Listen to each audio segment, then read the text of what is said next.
Shalom saudara yang dalam Tuhan. Mari kita bersama-sama tetap memuji Tuhan, Tuhan baik. Kita satu hati kita dalam hadirat Tuhan, menaikkan puji-pujian penyembahan kita buat Tuhan kita.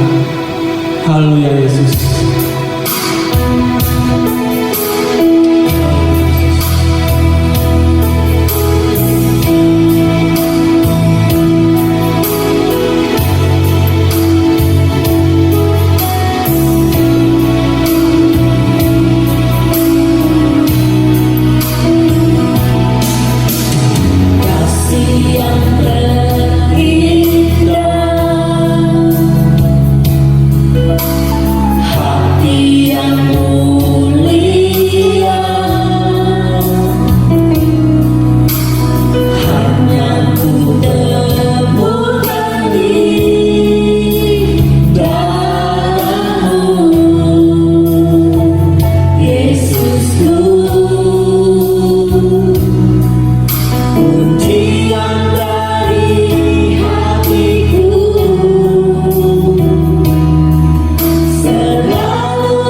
kami Tuhan Yesus.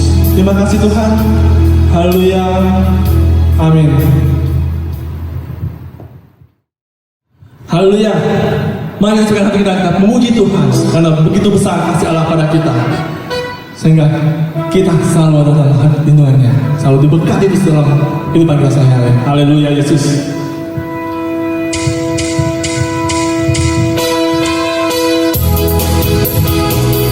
Mari kita semua sukacita dalam Tuhan.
Haleluya.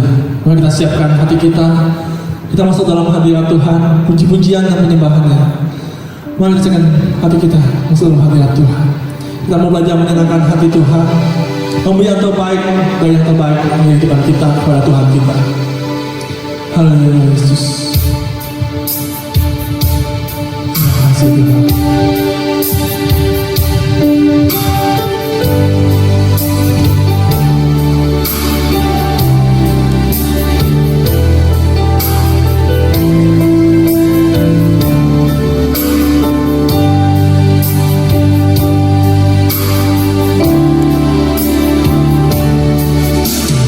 Tuhan, ku mau menyenangkan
berbicara kepada hamba-Nya mengenai firman Tuhan, dipersilakan. Haleluya Yesus. Salam untuk kita semuanya. Saya bersyukur hari ini bisa kembali berjumpa dengan Bapak Ibu sekalian, dan di kesempatan saat ini kita akan belajar firman Tuhan. Dan sebelum kita akan renungkan firman Tuhan hari ini, mari kita akan berdoa terlebih dahulu untuk firman Tuhan hari ini. Bapak, terima kasih Tuhan buat kesempatan hari ini kembali kami belajar firman-Mu, karena kami tahu bahwa firman-Mu itu pelita bagi kaki kami dan juga terang bagi jalan hidup kami. Kami butuh firman-Mu hari-hari ini ya Tuhan.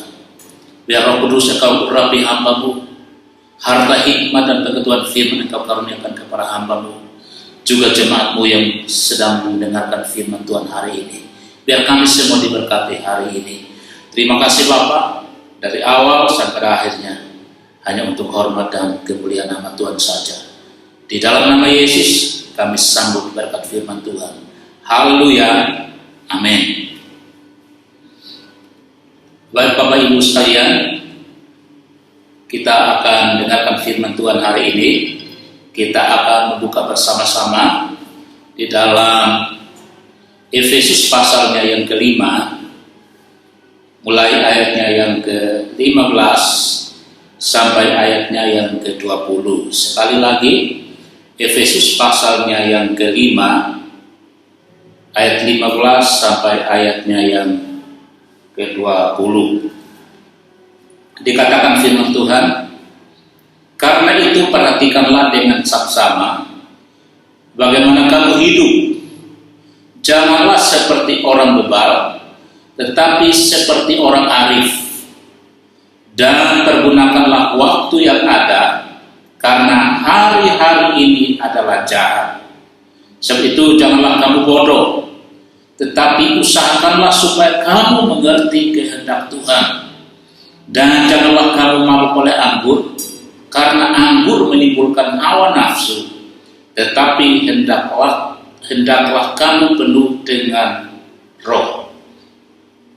Dan berkata-katalah seorang kepada yang lain dalam mazmur, kidung, puji-pujian, dan nyanyian rohani. Bernyanyi dan bersoraklah bagi Tuhan dengan segenap hati. Ucaplah syukur senantiasa atas segala sesuatu dalam nama Tuhan kita Yesus Kristus kepada Allah dan Bapa kita. Dan rendahkanlah dirimu seorang kepada yang lain di dalam takut akan Kristus. Puji nama Tuhan. Itu adalah firman Tuhan yang akan kita belajar hari ini. Di sini adalah Rasul Paulus kepada jemaat di Efesus kembali mengingatkan mereka supaya memperhatikan kehidupan mereka hari-hari ini, supaya bagaimana mereka hidup di tengah-tengah suasana atau keadaan yang semakin dan sukar dan sulit, bahkan yang semakin jahat ini. Dikatakan firman Tuhan, sebab itu janganlah kamu bodoh, tetapi usahakanlah supaya kamu mengerti kehendak Tuhan. Nah, inilah kerinduan daripada Paulus kepada jemaat yang di Efesus, supaya mereka benar-benar perhatikan kehidupan mereka. Karena Paulus tahu bahwa jemaat yang dimenangkan di Efesus adalah jemaat yang punya latar belakang menyembah berhala. Mereka adalah orang yang awalnya menyembah berhala. Mereka menyembah dewa-dewi, di mana mereka melihat bahwa saat mereka menyembah dewa-dewa itu hidup mereka terjamin. Tetapi ketika mereka mendengarkan firman Tuhan, artinya percaya kepada Tuhan, keadaan itu kembali terbalik. Yang tadinya mereka merasa aman dan nyaman dengan usaha mereka atau keadaan mereka saat itu, tetapi keadaan begitu cepat berubah ketika mereka mengambil keputusan untuk percaya kepada Tuhan. Sehingga di ayat yang ke-15 ini Paulus perlu menegaskan kepada jemaat di sana, dikatakan bahwa karena itu perhatikanlah dengan saksama bagaimana kamu hidup. Janganlah seperti orang bebal, tetapi seperti orang arif. Orang bebal artinya orang yang bodoh, orang yang tidak memperhatikan firman Tuhan, yang hidupnya semau dia. Tetapi dikatakan dari ayat ini selalu dikatakan, tetapi kita harus jemaat di Efesus itu, mereka harus menjadi orang-orang yang arif di hadapan Tuhan. Bagaimana caranya? Bagaimana caranya? Ya mereka harus menghidupi firman Tuhan. Mereka harus belajar untuk apa? Beribadah kepada Tuhan, belajar mencari Tuhan, belajar mengandalkan Tuhan. Tidak lagi mengandalkan dewa-dewi yang mereka sembah sebelumnya mereka percaya kepada Tuhan. Tapi mereka diajar untuk apa? Hidup mengandalkan Tuhan. Karena keadaan ini akan semakin sukar dan sulit.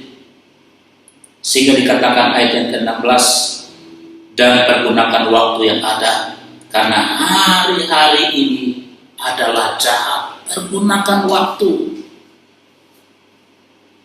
Pujian yang sering kita naikkan kepada Tuhan, hidup ini adalah kesempatan.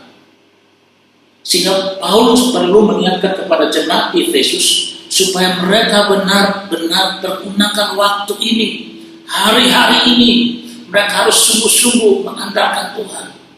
Karena keadaan ke depan ini bukan akan semakin baik. Tetapi dikatakan firman Tuhan bahwa keadaan ini akan semakin sukar dan sulit. Semakin jahat manusia akhir zaman ini. Kalau kita bandingkan dengan firman Tuhan di 2 Timotius 3, dikatakan menyebutkan bagaimana kriteria orang-orang yang hidup di akhir zaman. Mereka tidak memperdulikan agama. Mereka justru apa? Mencintai dirinya sendiri, menjadi egois, suka mementingkan dirinya sendiri, tidak peduli dengan orang lain. Bahkan dikatakan bahwa mereka tidak peduli dengan orang tua, mereka melawan orang tua mereka sendiri. Itu menandakan bahwa kehidupan akhir zaman begitu sukar dan sulit, sehingga orang selalu timbul dalam hatinya untuk melakukan hal-hal yang jahat yang bertentangan dengan firman Tuhan. Tapi biarlah kita sebagai jemaat Tuhan hari-hari ini kita mau belajar kepada jemaat apa yang dikatakan oleh Paulus kepada jemaat di Efesus, supaya mereka menjadi orang-orang yang arif di hadapan Tuhan. Artinya orang-orang memperhatikan firman Tuhan sebagai pedoman mereka dalam menjalani akan kehidupan mereka, dalam pengiringan mereka kepada Tuhan. Gak gampang memang, tetapi firman Tuhan adalah petunjuknya bagaimana harus kita hidup di tengah-tengah dunia yang sukar dan sulit ini, yang semakin jahat dikatakan ini. Paulus menegaskan kepada jemaat Efesus supaya apa? Mereka pergunakan waktu mereka sebaik mungkin. Dan melalui kesempatan ini saya mau katakan kepada kita sekalian, ayo, mari kita berlomba-lomba untuk apa? Hidup bersekutu dengan Tuhan, hidup mencari Tuhan, hidup beribadah kepada Tuhan. Karena kekuatan kita di hari-hari ini, kita melihat situasi yang terjadi di depan kita hari-hari ini. Pandemi yang melanda seluruh dunia, termasuk bangsa kita Indonesia, itu melumpuhkan sebuah sendi-sendi kehidupan manusia, sehingga memaksa manusia itu untuk apa? Melakukan hal-hal yang melanggar firman Tuhan pun orang akan lakukan. Supaya apa? Untuk memenuhi kebutuhan hidupnya. Kita bisa menyaksikan melalui berita-berita entah di televisi atau melalui berita-berita melalui online, bagaimana kehidupan manusia saking sukar dan sulitnya, sehingga mereka menghalalkan segala cara untuk apa? Mendapatkan uang, untuk menghidupi keluarganya, untuk menghidupi dirinya sendiri. Sehingga dengan berbagai macam cara dia dapatkan itu, akhirnya dia halalkan segala cara. hanya bahkan untuk menghilangkan nyawa orang lain pun dia lakukan hanya karena apa? Dipaksa untuk apa? Menghidupi kehidupannya, kehidupan sehari-hari, kebutuhan sehari-hari. Nah, kita sebagai anak Tuhan, kita bersyukur kita punya Tuhan yang memelihara kehidupan kita. Biarlah kita seperti yang dikatakan oleh Paulus, kita mau menjadi orang-orang yang arif dan bijaksana. Dikatakan di Matius 7, siapakah orang bodoh dan siapakah orang yang bijaksana. Kalau di Matius 7 dikatakan bahwa kalau orang bodoh itu, dia akan membangun rumahnya di atas pasir. Sehingga ketika angin dan badai melanda rumah itu, dia akan gampang roboh. Karena tidak dibangun di atas batu karang. Berbeda dengan orang yang bijaksana, artinya orang yang perhatikan firman Tuhan, orang yang berpegang kepada firman Tuhan, atau orang yang melakukan firman Tuhan. Dia akan membangun rumahnya, dikatakan bahwa membangun di atas batu karang yang teguh. Sehingga setelah rumah itu dibangun, dan ketika angin badai datang dan menerpa rumah itu, dia tidak gampang rubuh karena dibangun di atas batu karang yang teguh, di atas dasar yang teguh. Yang firman Tuhan katakan bahwa Allah yang kita percaya, Yesus dialah batu karang kita yang teguh. Kalau kita sebagai orang percaya, kita membangun iman kita atas dasar kebenaran itu firman Tuhan, maka kita tidak akan gampang tergoyahkan. Badai, angin topan boleh datang menerpakan kehidupan kita, masalah boleh silih berganti menerpakan kehidupan kita, tapi selagi kita hidup mengandalkan Tuhan, selagi kita hidup sesuai dengan firman Tuhan, hidup kita gantungkan kepada Tuhan, maka seperti rumah yang tadi dibangun atas batu karang, dia tidak akan gampang roboh karena dia dibangun atas dasar yang kokoh, yang kuat, yaitu firman Tuhan. Puji nama Tuhan. Bila kita pergunakan waktu kita hari-hari ini, jangan kita menjadi orang-orang yang bodoh, tapi kita menjadi orang-orang yang arif di hadapan Tuhan. Pergunakan waktu kita.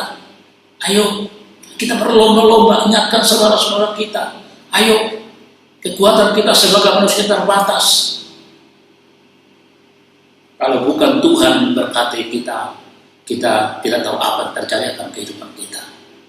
Tapi kita mau belajar dari apa yang dikatakan oleh firman Tuhan hari ini. Biarlah kita tidak mencari orang-orang yang bodoh, tetapi kita mengusahakan supaya kita mengerti apa yang menjadi kehendak Tuhan. Kita harus mengerti apa yang menjadi kehendak Tuhan hari-hari ini. Saya percaya kehendak Tuhan tidak lain dan tidak bukan adalah firman Tuhan. Kalau hidup kita bangun dari firman Tuhan, maka angin dan badai boleh datang menerpakan kehidupan kita. Tapi selagi kita berpaut kepada Tuhan, selagi hidup kita mengandalkan Tuhan, maka kita percaya firman Tuhan katakan bahwa segala perkara kita hanya dapat tanggung di dalam Tuhan memberikan kita kekuatan. Jadi kekuatan kita bukan dari dunia ini, bukan kekuatan secara fisik, tapi kekuatan secara rohani. Kita yakin, kita percaya bahwa saat kita mengalami masalah, kita tahu Tuhan yang beserta dengan kita. Itu akan menopang kita. Tuhan memberikan kita kekuatan, penghiburan, bahkan memberikan kita jalan keluar atas setiap persoalan kita. Memang saya tidak tahu apa yang sedang kita alami hari-hari ini. Mungkin yang sedang kita alami adalah masalah dalam pekerjaan kita, di dalam usaha kita mungkin, atau mungkin hari kita mengalami yang masalah dengan anggota keluarga kita, atau masalah dengan orang lain, atau masalah apa saja. Tapi dengarkan firman Tuhan baik-baik. Selagi kita hidup untuk mengandalkan Tuhan, percayalah bahwa Tuhan tetap memegang tangan kita dengan tangan kanan yang kuat, yang kokoh. Itu yang terus menopang kita untuk berdiri di hadapan Tuhan dan berkata, Aku percaya Tuhan yang menolong aku, Tuhan yang membela aku, Tuhan yang akan memberikan jalan keluar bagi saya. Jadi kita akan bersaksi bahwa tangan Tuhanlah yang bawa saya keluar dari satu masalah kepada persoalan yang lain. Tuhan akan bawa kita dari satu kemenangan kepada kemenangan yang lain. Karena memang Dia tahu kita sebagai anak-anaknya, Dia Bapa kita, Dia tidak pernah membiarkan kita. Ibrani dikatakan bahwa aku sekali-kali tidak membiarkan engkau. Aku sekali-kali tidak pernah meninggalkan engkau. Seringkali kita meninggalkan Tuhan. Seringkali kita cuek dengan Tuhan.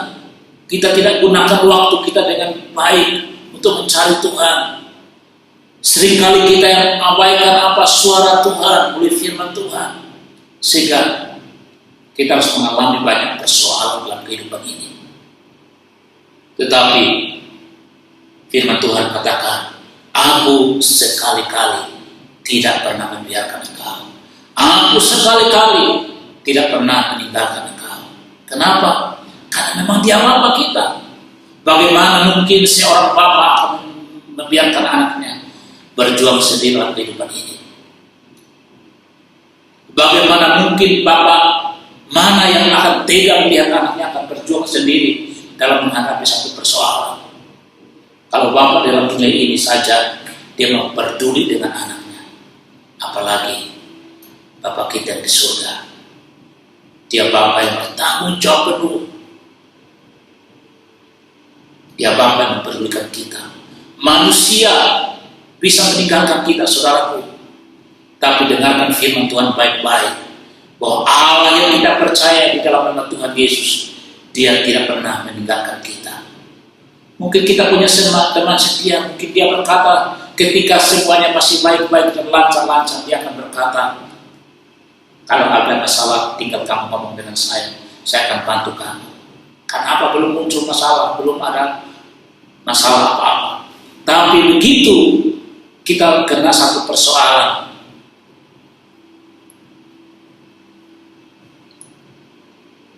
dia akan gampang untuk mengingkari akan janjinya. Mungkin dia akan tinggalkan kita. Dia tidak mau tahu dengan urusan yang kita hadapi, persoalan masalah yang kita hadapi. Tetapi beda dengan Tuhan Yesus, saudaraku. Dia mau peduli dengan kita, Dia mau tolong kita, bahkan Dia bersama-sama dengan kita, bahkan di tengah-tengah kehancuran kita, di tengah-tengah nggak ada satupun yang muncul untuk menolong kita. Di situ kita akan melihat tangan Tuhan yang luar biasa. Dia akan memegang tangan kita, Dia akan menopang kita, Dia akan membangunkan kita dari kehancuran kita. Dia yang sanggup memulihkan keadaan kita apapun yang terjadi hari-hari ini. Jangan pernah tinggalkan Tuhan. Jadi poin yang pertama yang kita mau belajar hari ini, pergunakan waktu kita untuk apa? Mencari Tuhan. Karena apa? Firman Tuhan, coba kita perhatikan 1 Korintus pasal yang ke-15. Bapak Ibu perhatikan 1 Korintus pasal yang ke-15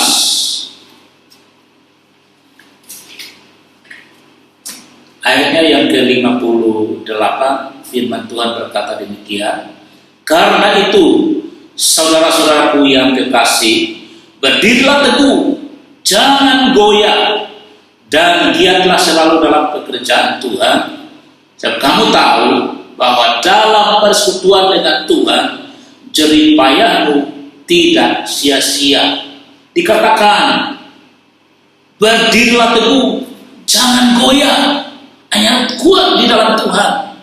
Kita percaya Dia Allah yang menolong kita, Dia Bapa yang mempedulikan kita. Dikatakan, jangan goyah, giat selalu dalam pekerjaan Tuhan. Giat artinya sungguh-sungguh ada usaha untuk mencari Tuhan. Serius dengan Tuhan.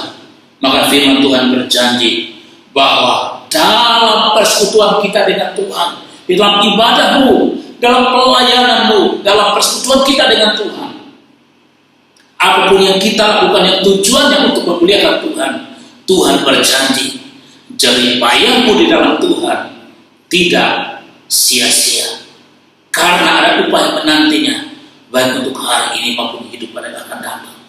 Jadi kalau kita pergunakan waktu kita hari-hari ini untuk bersekutu dengan Tuhan, untuk melayani Tuhan, Tuhan berjanji bahwa jerih payahmu di dalam Tuhan tidak akan pernah sia-sia. Kalau kita berjerih payah kepada manusia, mungkin dia akan lupa. Tetapi apa yang kita lakukan di hadapan Tuhan dengan sungguh-sungguh, dia Tuhan yang mengerti, dia Bapa yang mengerti. Dikatakan bahwa tidak ada yang sia-sia. Dia selalu tahu, dia mengerti, dan dia tahu dia akan berikan upahnya kepada orang-orang yang bersungguh-sungguh kepada Tuhan.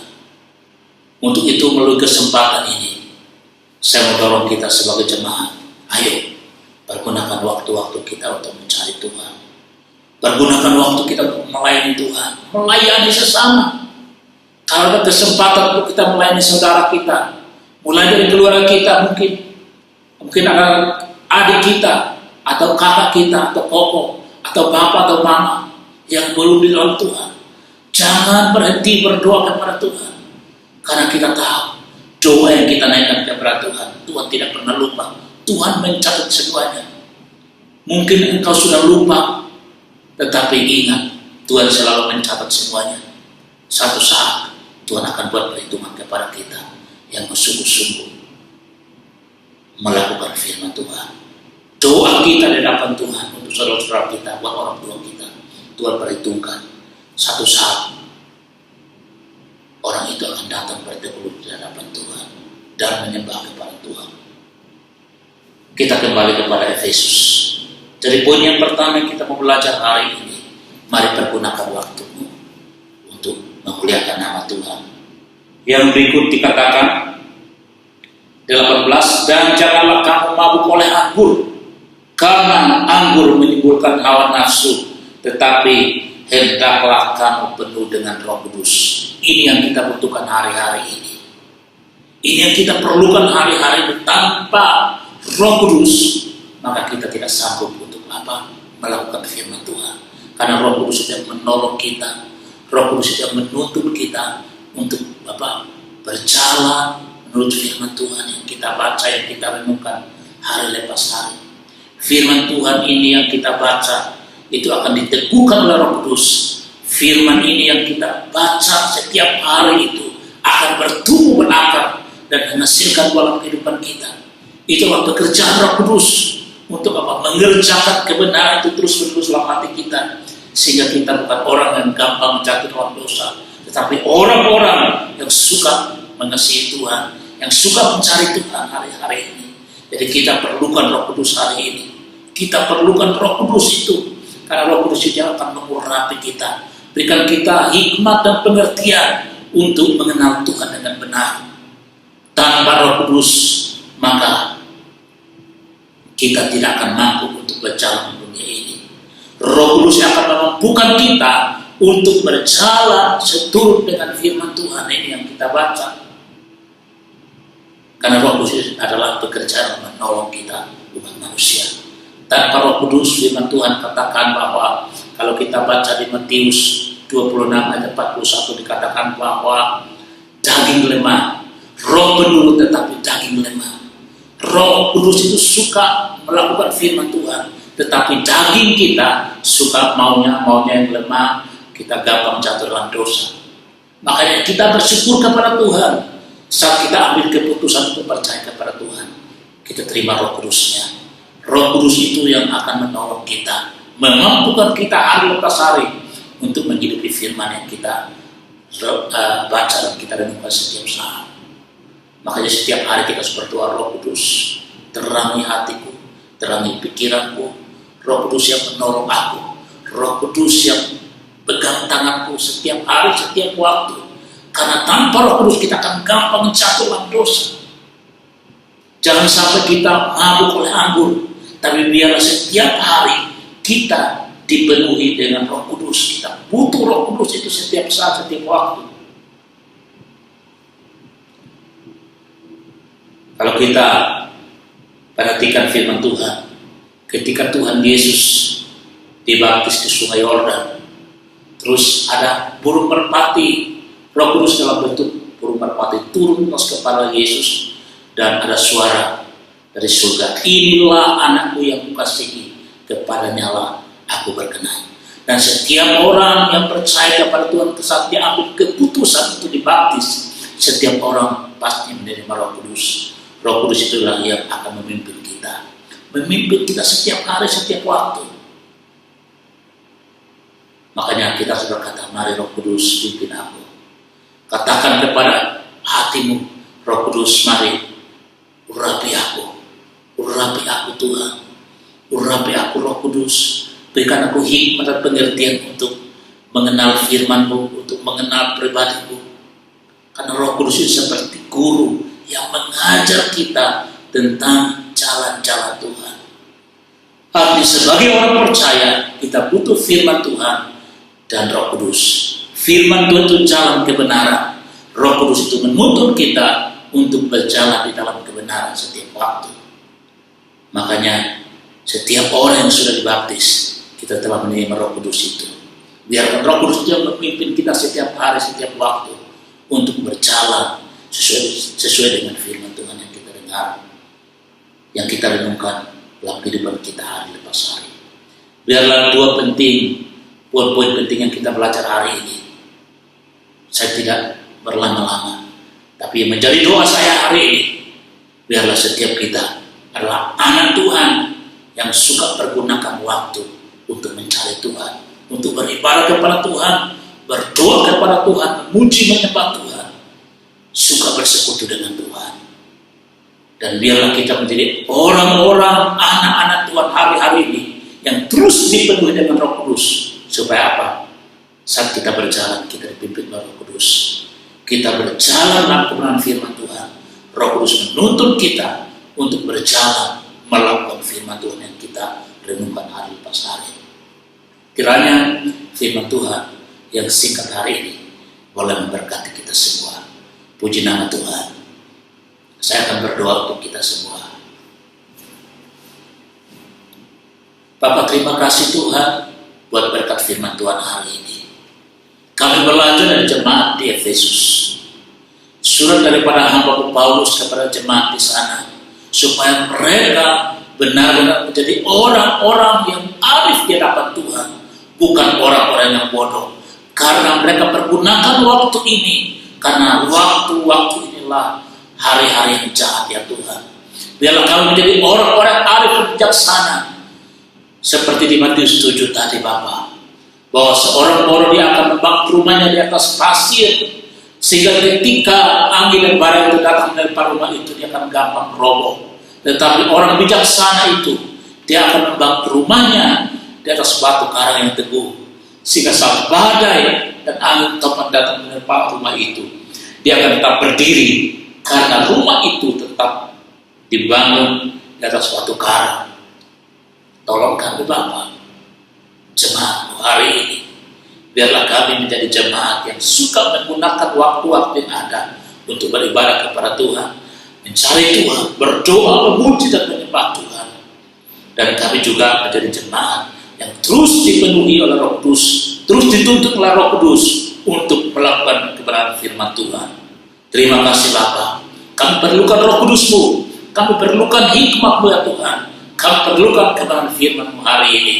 Biarlah apa yang kami dengar hari ini, Tuhan akan menteraikan dalam hati kami. Biarlah firman ini kami lakukan dalam kehidupan kami hari lepas hari ya Bapak. Terima kasih ya Tuhan, berkati seluruh jemaat Tuhan di tempat ini. Urapi mereka ya Tuhan demi hikmat-Mu ya Bapak. Berkati mereka yang sedang sakit, mereka yang dalam pergumulan hari ini, dalam masa-masa yang sukar dan sulit ini. Tuhan yang oleh menolong seluruh jemaat-Mu. Apapun persoalan mereka hari ini, kami berdoa dalam nama Yesus. Engkau lah yang menolong mereka. Engkau menyediakan jalan keluar bagi mereka di dalam nama Tuhan Yesus. Mereka yang sakit, kami berdoa, Tuhan Engkau jaga mereka, Engkau sembuhkan, Engkau pulihkan mereka. Oleh kuasa biru-Mu ya Tuhan, mereka disembuhkan, dipulihkan. Terima kasih Tuhan. Kami serahkan seluruh jemaat dalam tangan gereja GBI Taman Surya 1. Tuhan berkati, bahkan Bapak Gembala kami, Tuhan urapi hamba-Mu, harta, hikmat, pengetahuan firman Kau karuniakan kepada hamba-Mu untuk melayani kami jemaat-Mu ya Tuhan. Terima kasih Bapak dan seluruh jemaat, oh anak mantu dan cucu dari Bapak Gembala, berkati hamba-hamba-Mu ya Tuhan. Terima kasih Tuhan. Berdoa untuk bangsa kami Indonesia, Tuhan berkati, Tuhan pulihkan, Tuhan sembuhkan bangsa kami, Tuhan angkat bangsa ini dari keterpurukannya hari ini. Terima kasih Bapak. Sebelum kami akan berpisah, kami akan terima berkat daripada-Mu ya Tuhan. Mari jemaat Tuhan angkat tinggi-tinggi di hadapan Tuhan dan terimalah berkat. Pulanglah dengan membawa berkat damai sejahtera daripada Allah Bapa, kasih karunia daripada anak yang tunggal Tuhan kita Yesus Kristus, serta persekutuan dengan Roh yang Kudus mulai hari ini sampai Maranatha Tuhan datang kembali dan menjemput kita untuk hidup bersama Tuhan untuk selama-lamanya di dalam nama Tuhan Yesus. Kami berdoa, kami bersyukur. Haleluya, haleluya, amin. Puji Tuhan, demikian ibadah kita hari ini. Tuhan Yesus memberkati. Amin. Bapak Ibu, sekali lagi saya himbau jangan lupa untuk tetap saksikan ibadah online di YouTube. GBI Taman Surya 1 akan selalu tampil setiap hari Minggu jam 9 pagi. Jangan lupa untuk subscribe, like, share, dan komentar. Terima kasih.